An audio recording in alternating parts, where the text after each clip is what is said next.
부활하신 영원하신 주 할렐루야.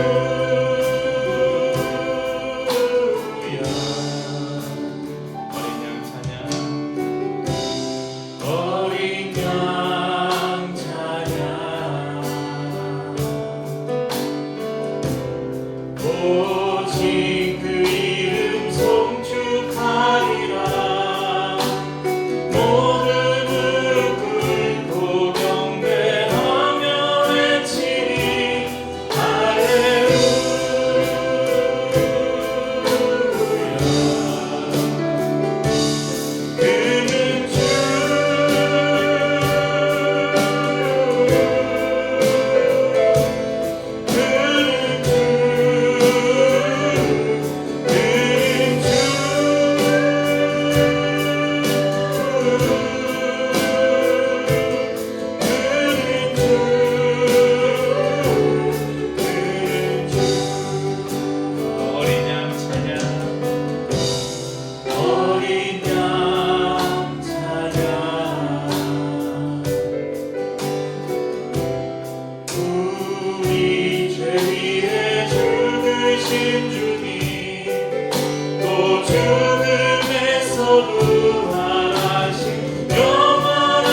독생자 예수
장미꽃처럼 나를 위해 죽으셨네.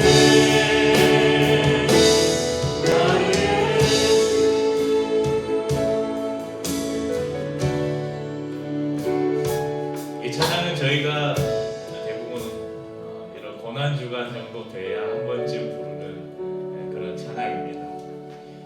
이 찬양을 부를 때마다 예전에 이 찬양이 다 번역곡이거든요. 저희가 부르는 찬양들 대부분이 번역곡들이 많은데 이 찬양의 후렴 부분의 원 가사입니다. 원래 곡의 가사. Crucified, 십자가에 고통당하다 그런 의미고요.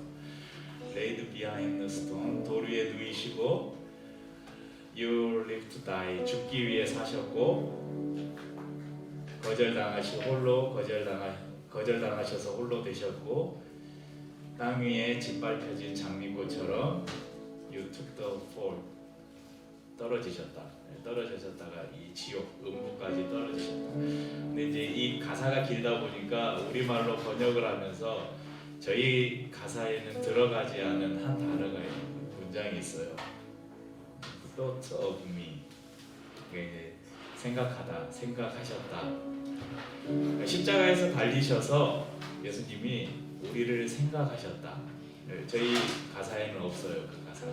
근데 저는 이 문장 중에 제일 이 찬양을 예전에 이렇게 원곡을 듣고 따라 부르면서 이 찬양의 가사 중에 제일 제 마음을 때렸던 가사가 바로 저 가사였습니다. 예수님이 그 십자가상에서 고통당하시면서 물과 피를 다 흘리시는 그 고통의 순간에 7마디의 말을 하셨는데 그 가운데에서도 뭘 하셨냐? 나를 생각하셨다. 모든 것 위에 뛰어나신 그분께서. 오늘 이 가사를 좀 다시 한번 생각하면서 이 찬양을 다시 한번 불러봤으면 좋겠습니다. 모든 능력과 모든 권세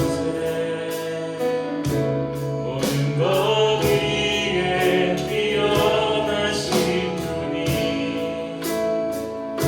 세상이 증량할 수 없는 지혜로 모든 만물 창조하셨네.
예수님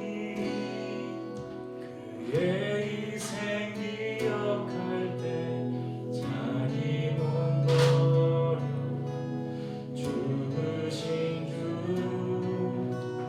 나 항상 생명 주신 그네를 마음에 새겨 봅니다. 마음에 새겨 봅니다. 주 달리신 십자가를 내가 볼 때 주님의 자비 내 마음을 겸손케 주께 감사하며 내 생명 주께 드리네. 예수님 그의 희생 기억할 때 예수님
십자가를 내가 볼 때 주님의 자비는 나의 겸손케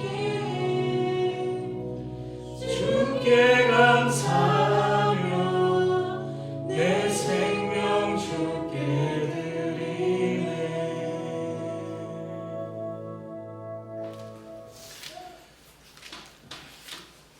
오늘은 교회력으로 종려주일입니다. 매년 종려주일이 돌아올 때마다 종려주일에 대해서 설명을 해드렸는데 못 들으신 분도 있고 하나님이 주신 은혜인 망각의 은혜로 말미암아서 종려주일이 뭔지 벌써 까먹으신 분들도 있기 때문에 다시 한번 종려주일이 어떤 의미가 있는지 말씀을 드리겠습니다. 예수님께서 예루살렘에 입성하실 때 수많은 백성들이 예수님을 환영했습니다. 근데 그들이 손에 이렇게 종려나무 가지를 흔들고 예수님을 환영을 했어요. 오늘 본문 8절에 보면 무리의 대다수는 그들의 겉옷을 길에 펴고 다른 이들은 나뭇가지를 베어 길에 펴고 이렇게 기록하고 있는데 요한복음에는 이 사건을 이렇게 또 기록하고 있습니다. 요한복음 12장 12절 13절에는 그 이튿날에는 명절에 온 큰 무리가 예수께서 예루살렘으로 오신다는 것을 듣고 종려나무 가지를 가지고 맞으러 나가 외치되 호산나 찬송하리로다 주의 이름으로 오시느니 곧 이스라엘의 왕이시여 하더라. 종려나무, 더 자세히 말하면 제가 작년인가 사진을 보여드린 것 같아요. 대추야자나무, 야자나무가 우리말로 번역하면서는 종려나무라고 번역이 되는데, 그래서 이 종려주일을 영어로는 palm Sunday라고 그렇게 이야기합니다. PALM. 그래서 여러분 그 네이버나 이런데 PALM 검색해 보시면 이 종려나무가 나와요. 오늘 그 저희 예배 안내 포스터에도 보면 한쪽 구석에 이렇게 살짝 나무가 걸쳐 있는 저 가지가 종려나무 가지하고 비슷하게 생겼는데 저건 아닌데 저거 비슷하게 생긴 그런 가지입니다. 그러니까 이 종려나무 가지는 이 가지가 곱고 이게 쫙쫙쫙 펼쳐져서 굉장히 아름답고 이 영광, 아름다움, 기쁨과 승리 등을 상징했어요. 그래서 예로부터 전쟁에서 승리하고 돌아오는 사람들을 개선하는 그 병사들을 환영하고 축하할 때 이 손에 들고 흔들었던 그런 상징이었습니다. 인류를 구원하시기 위해서 이 땅에 오신 예수님께서 이제 그 구원사역의 마지막인 십자가를 지시기 위해 예루살렘으로 들어오셨습니다. 그 소문을 들은 많은 백성들이 그분을 환영하면서 종려나무 가지를 흔들고 환영했다. 그래서 종려주일이라는 이름을 붙여서 부활주일 한 주 전을 종려주일로 지키고 있습니다. 예루살렘 근처에 있는 올리브 산이니 벳바게 마을에 이르렀을 때 예수님께서 제자 중 2명을 보내시면서 그들에게 말씀하셔요. 저기 마을로 가면 낙이 한 마리가 묶여 있을 것인데 그 옆에는 새끼가 있을 것이다. 그 2마리를 풀어서 2마리를 함께 나에게로 끌고 와라. 혹 누가 왜 이것을 끌고 가냐 뭐라고 하면 주께서 쓰시겠다 말하라. 그러면 그들이 내어줄 것이다. 제자들은 가서 예수님이 지시하신 대로 했습니다. 2마리 나귀를 끌고 와서 자신들의 겉옷을 나귀 위에 깔았습니다. 그리고 예수님께서 나귀 위에 앉으셨습니다. 예루살렘에 들어가실 때에 많은 무리들이 호산나 다윗의 자손이여라고 외치면서 예수님을 따랐습니다. 예루살렘에 한바탕 소동이 일어났죠. 사람들이 수군대면서 도대체 무슨 일이냐? 왜 이렇게 소란스럽냐? 물을 때에 나사렛에서 온 선지자 예수라는 사람이 예루살렘에 왔다. 그렇게 서로가 말해 주었습니다. 여기까지가 오늘 저희가 살펴볼 1절부터 11절까지의 내용이에요. 그런데 여기서 저희가 좀 상식적으로 이해되지 않는 한 장면이 나와요. 그게 뭐냐면 나귀예요. 나귀. 왜 예수님께서는 나귀를 타셨을까? 오늘 본문 4절 5절을 함께 읽어보겠습니다. 21장 4절 5절 함께 읽죠. 이는 선지자를 통하여 하신 말씀을 이루려 하심이라. 일러스되 시온 딸에게 이르기를 내 왕이 내게 임하나니 그는 겸손하여 나귀 곧 멍에 매는 짐승의 새끼를 탔도다 하라 하였느니라. 아멘. 이 4절 5절에서 왜 예수님께서 나귀를 타셨는지 답을 우리에게 주고 있습니다. 첫째는 선지자를 통해서 하신 말씀, 곧 구약 성경의 예언을 이루기 위함이고, 둘째는 예수님이 어떤 왕으로 우리에게 오셨는지를 보여주기 위함이었습니다. 여러분, 이 구절에 나오는 선지자를 통해 하신 말씀이 누구 선지자가 한 이야기하면 스가랴 선지자가 한 예언입니다. 스가랴서 9장 9절에 이렇게 기록합니다.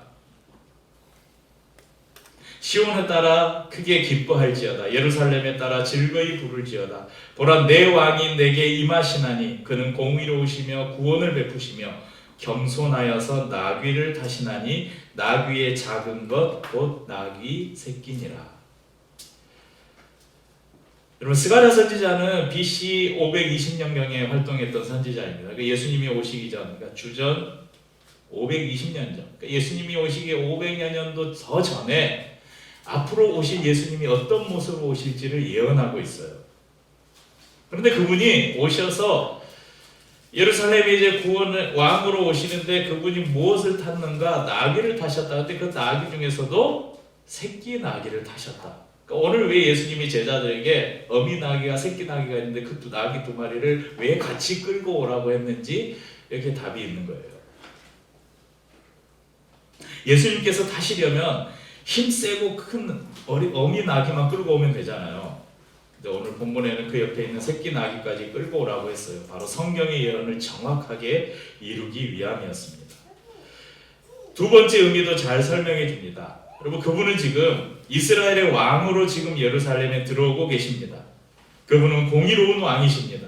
그분은 구원을 베푸실 왕이십니다. 그리고 겸손하신 왕이라고 스가랴 선지자는 예언했습니다. 그래서 나귀를 타셨다고 가르쳐 줍니다.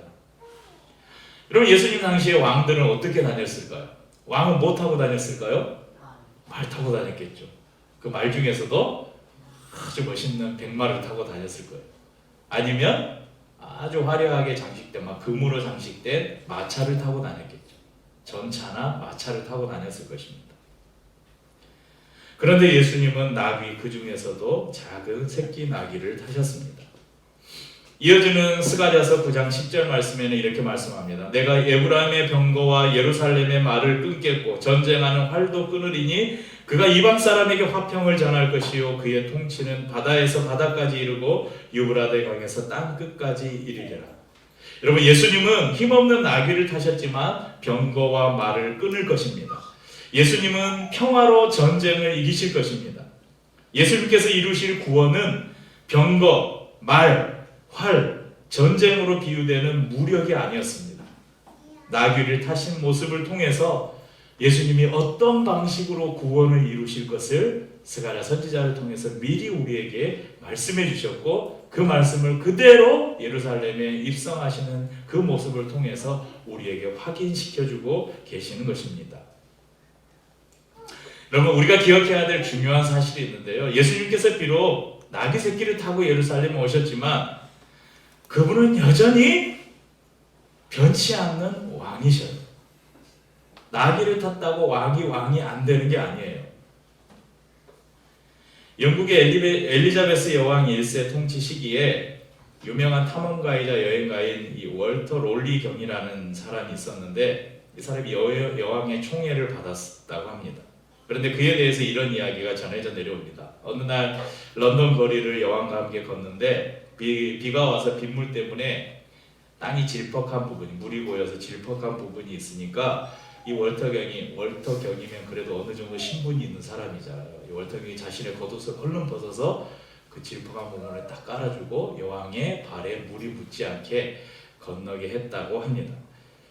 이 사건 때문인지 모르지만 아무튼 기록에는 이 월터 경이라는 인물이 여왕의 총애를 굉장히 받았다고 그렇게 기록이 돼 있다고 합니다. 여러분, 이 이야기가 많은 사람들의 입에 오르내리는 이유는 그가 한 행동이 쉽게 할 수 있는 행동이 아니기 때문에 그래요. 그런데 왕정시대나 봉건시대도 아니고 오늘날, 우리가 살아가는 오늘날 왕이나 수상이나 대통령이 지나가는 자리에 빗물이 고이고 진흙이 있다고 여러분, 우리가 종도 아니고 노예도 아닌데 여러분의 옷을 벗어서 깔아줄 사람 있으세요? 그런데 예수님께서 예루살렘에 들어오실 때에 이 8절에 기록된 말씀처럼 많은 백성들이 자신의 겉옷을 펴서 예수님이 지나가는 길에 깔았어요. 8절 보십시오. 무리의 대다수는 그들의 겉옷을 길에 펴고, 이러한 행동은 쉽게 할 수 없는 행동이라고 말씀드렸죠.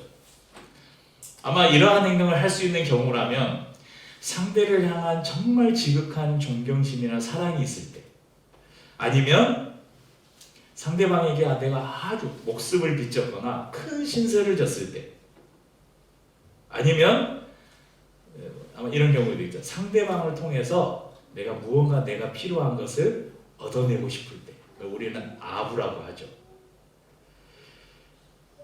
그런 게 아니라면 할 수 없는 행동입니다. 유대 사회는 속옷보다 겉옷을 더 중요하게 여기는 사회라고 제가 종종 말씀을 드렸습니다. 아마 이 지금 예수님을 환영하는 무리들 중에 겉옷을 펴서 깐 사람들 가운데는 가난해서 이 자기가 지금 벗어서 깐 겉옷 한 벌밖에 없는 사람들도 많았을 것입니다. 이들이 자신의 겉옷까지도 벗어던지면서 호산나 다윗의 자손이라고 환호한 이유가 무엇일까요? 여러분, 이 다윗의 도성, 예루살렘은 다윗의 도성입니다. 다윗의 도성인 예루살렘이 500년간 암흑기를 거쳤어요. 그들이 그토록 기다렸던 메시아, 자신들을 구원해줄 왕을 기다렸는데 그분이 나타났다는 거예요. 그분이 이제 예루살렘에 들어온다는 거예요. 야, 저 예수가 이제 우리 가운데 오면, 저분이 우리의 왕이 되면 이제 우리의 삶이 바뀌겠다, 내 인생이 바뀌겠다라는 기대가 있었던 것이죠. 그래서 환호했던 거예요. 그래서 자신의 겉옷까지도 기꺼이 펼쳐서 깔아주었던 것이죠. 그런데 백성들이 환영했던 왕은 그들의 기대와 너무나 달랐어요. 그는 나귀를 타고 오셨고, 그분은 여러 군사들도 모으지 않았고, 옆에는 초라한 힘없어 보이는 그 12명의 제자들, 몇 명의 제자들만 데리고 다니셨어요. 손에는 무기도 없었어요. 아무 저항 없이 로마 군병들에게 체포됩니다. 이곳저곳 끌려다니면서 재판을 받습니다. 조롱을 당합니다. 그런데 그 가운데서도 어떤, 예전에는 병도 고쳤다, 죽은 사람도 살렸다, 문둥병도 고쳐주고 무리도 걷고 했다고 들었는데, 정작 예루살렘에 들어와서 아무것도 보여주지 못하는 거예요. 사람들이 어떻겠습니까? 실망했겠죠.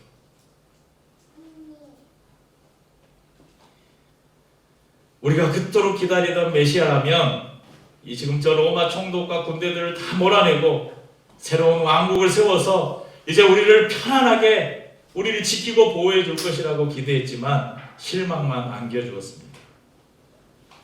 여러분, 그 당시에 예루살렘에 있던 백성들을 오늘날 우리하고 그대로 대입을 해볼까요? 예수님을 믿으면 지독한 가난에서 벗어날 줄 알았어요. 예수를 믿으면 내 자식이 공부도 잘하고 좋은 대학에 들어가고 좋은 직장에 들어가서 취업 잘해가지고 성공하는 인생을 살 줄 알았어요. 예수를 믿으면 사업이 번창하고 많은 돈을 벌 수 있을 줄 알았어요. 예수를 믿으면 정말 멋진 형제, 정말 멋진 자매를 만나서 아름다운 가정을 이룰 줄 알았어요. 예수를 믿으면 오랫동안 아파서 고생하고 있는 내 아버지가 어머니가 내 자식이 깨끗하게 나을 줄 알았어요. 예수를 믿으면 걱정 근심 없이 매일매일 행복한 삶을 살 줄 알았어요. 그런데 그런 일이 일어나지 않아요. 예수를 믿는데도 여전히 삶이 힘들고 고달프고 문제가 계속해서 찾아와요.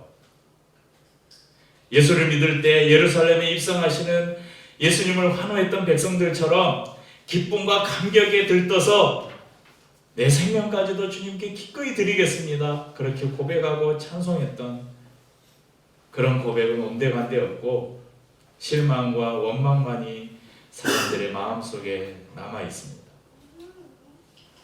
그리고 이제 그때의 2000년 전에 그 예루살렘의 그 백성들처럼 이제는 예수를 십자가에 못 박으라고 외치고 있습니다. 그런 외침은 하지 않을지라도 최소한 그 외침에 침묵함으로 동조하고 있습니다. 패친 목사님 중 한 분이 쓰신 글을 잠시 나누겠습니다. 제가 읽어드릴게요. 10수년 전에 찬양팀으로 국가조찬 기도회에 참석한 적이 있었다. 찬양팀 명단과 정보를 미리 취합하여 경호실에 보내면 각각 신원조회를 통해 참석 가능 여부를 통보해 주었다. 그 중에 어떤 형제는 신용의 문제가 있어서 참석 불가 통보를 받기도 했다. 그만큼 철저한 신원조회를 통해 참석자를 선발하였다. 기도회 하루 전에 악기와 음향 세팅 때문에 예배 장소를 미리 방문했는데 안전점검은 상상을 초월할 정도였다. 모든 기도회의 관심과 집중은 오직 대통령의 안전에 있었고 그의 권위를 세워주는 데 있었다. 기도회 당일에는 대통령의 입장과 퇴장의 동선에 있는 빨간 카페트로 마이크선이 있어서는 안 된다고 경호실에서 주의를 주어 예배 후에 있는 찬양은 취소시키기도 했다. 당일날 대통령이 입장할 때의 분위기는 엄숙, 경의 그 자체였다. 나도 모르게 온 매무새를 가다듬을 정도였으니 말이다.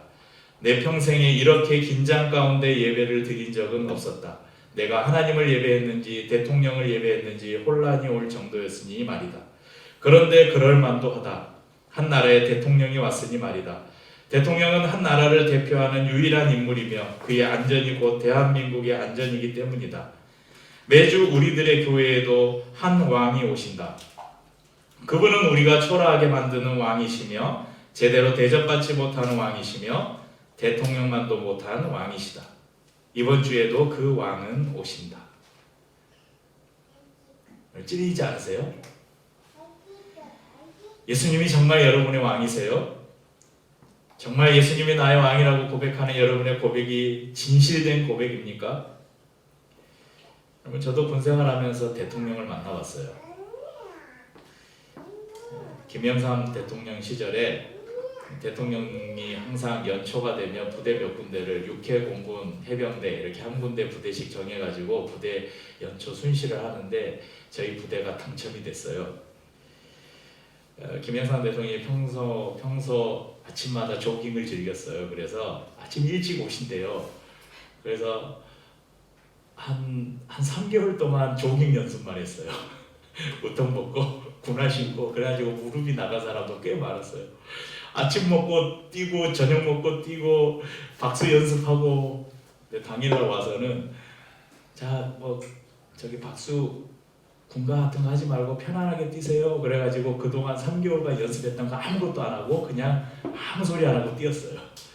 그리고 이제 운동장을 돌고 나서 저희 중대 목욕탕에서 이제 샤워를 한다고 목욕탕 청소를 또 한 달간 쓸고 닦고 얼마나 했는지 몰라요. 청와대 경호원들이 일주일 전부터 나와서 목욕탕에서 숙식을 했어요. 2교대로. 목욕탕에 뭘 하면 안 되니까 한 사람은 안에 한 사람은 밖에. 그리고 하루 전인가 이틀 전에 모든 부대의 지뢰탐지기 이런 거 있죠. 세퍼트 그 군견 데리고 와서 온 부대를 샅샅이 다 수색하고 이거 요만큼의 설교 시간에 요만큼의 거짓말도 과장도 없는 거예요. 이 천장에 보면 이렇게 뚫린 데 있잖아요. 점검부들 그런 데다 다 봉인실을 다 붙입니다. 그러니까 한번 다 열어서 안에 점검하고 다시 뜯지 못하도록 실을 붙여요. 그리고 당일에는 연병장 옥상에 다 저격수들이 배치돼 있고 연병장 모퉁이마다 검정 가방, 양복 입고 검정 가방, 이 검정 가방에 뭐 있는지 아세요? 총. 검정 가방을 들고 있는 사람들이 다 나무나 벽 뒤에 다 숨어 있어요. 그리고 나서 목욕탕에서 샤워를 하시고 같이 식당에서 밥을 먹는데 또 하필 동석 식사조라는 거에 선발이 됐어요. 한 달 동안 밥 먹는 연습을 했어요. 진짜 거짓말 아니에요? 그 동석 식사조는 식사 시간 끝나고 따로 모여요. 그래가지고 시간을 다 재요. 밥 먹는 시간, 밥 먹을 때 자세를 어떻게 하고 밥그릇을 두고 어떻게 하고 밥을 먹고 나서 어떤 동선으로 가서 제일 먼저 저기 국방부 장관, 합참의장, 저기 참모총장은 참모총장까지 있고 육군 참모총장까지 식당 안에 들어올 수 있고 별 4개짜리 저기 상군 사령관 이런 사람들은 문 밖에서 이러고 있어요. 별 3개, 4개짜리 다 문 밖에서 이러고 있고 그래서 이제 다 악수하고 그런 경험을 했어요. 그러니까 이 조금 전에 제가 읽어드린 저 대학원 선배 목사님의 글인데 이분도 찬양 사역을 오래 하신 분이에요. 그분이 느꼈던 그 감정을 제가 그대로 느낄 수 있는 것 같아요. 여러분 군대니까 그럴 수 있지 아니에요. 요즘에 어느 회사에 대통령이 방문한다고 생각해 보세요. 어느 마을에 대통령이 온다고 생각해 보세요. 난리가 나는 거예요. 더하면 더했지 덜하진 않을 것입니다. 여러분, 한 나라의 대통령에게도 이럴진데 만왕의 왕이시고 창조주이신 그분이 매주 우리의 예배에 오십니다.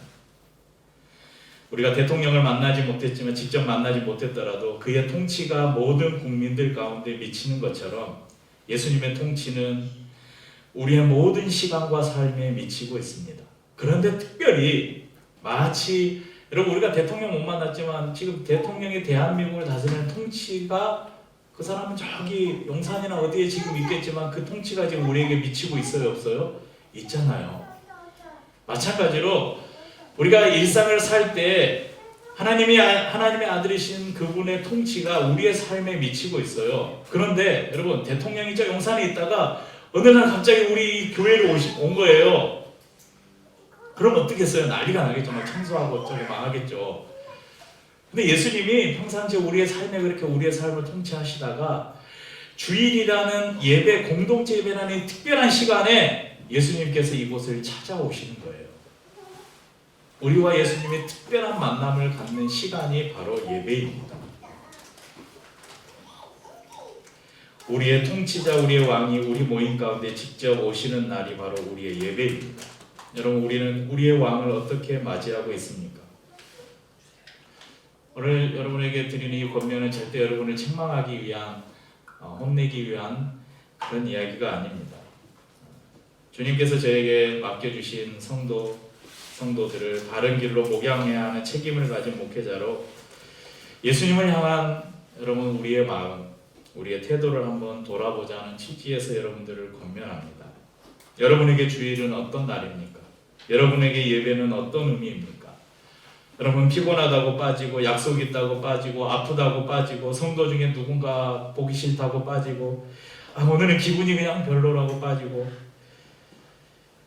여러분, 예배는 우리의 감정이나 우리의 상황에 따라서 가고 오고 하는 것이 아닙니다. 1시간 얼른 예배 드리고 밥 먹고 커피 한잔 하면서 수다 떨다가 가는 시간이 아닙니다. 예배는 우리에게 오시는 왕을 맞이하는 자리입니다. 저는 특별히 자녀를 키우시는 우리 부모들에게 정말 강하게 권면드립니다. 여러분이 예배의 모습을 제대로 보여주지 않으면 여러분의 자녀들 나중에 어떻게 될지 몰라요. 부모가 하나님을 경외하고 하나님 앞에 온전한 마음으로 예배드리는 모습을 늘 보여주면 자녀들 특별히 성경 공부시키고 그런 거 안 해도 돼요. 부모가 얼마나 하나님을 경외하는가를 아이들이 보면 그 모습을 그대로 따라가게 돼요. 오늘 예루살렘에 입성하는 예수님을 환영했던 백성들, 하지만 며칠이 지나지 않아 그 환호를 십자가에 못 박으라는 외침으로 바꿨던 그들을 우리의 반면 교사로 삼아야 할 것입니다. 오늘 십자가를 앞에 두시고 예루살렘에 들어오신 예수님을 기억하는 이 종려주일에 저와 성도님들에게 주시는 하나님의 말씀입니다. 함께 찬양하고 성찬을 나누겠습니다. 우리 함께 자리에서 오늘은 일어나셔서 주님이 십자가의 그 길을 가신 그 길을 우리도 주님 따라가겠습니다. 험한 십자가를 늘 붙들고 살겠습니다. 결단하는 마음으로 일어나서 이 찬양을 마지막으로 부르고 예배를 마치겠습니다. 갈보리 산 위에 십자가 섰으니 주가 고난을 당함도다.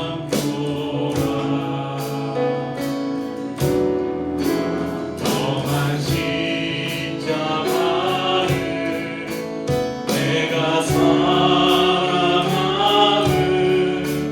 주가 보혈을 흘리길세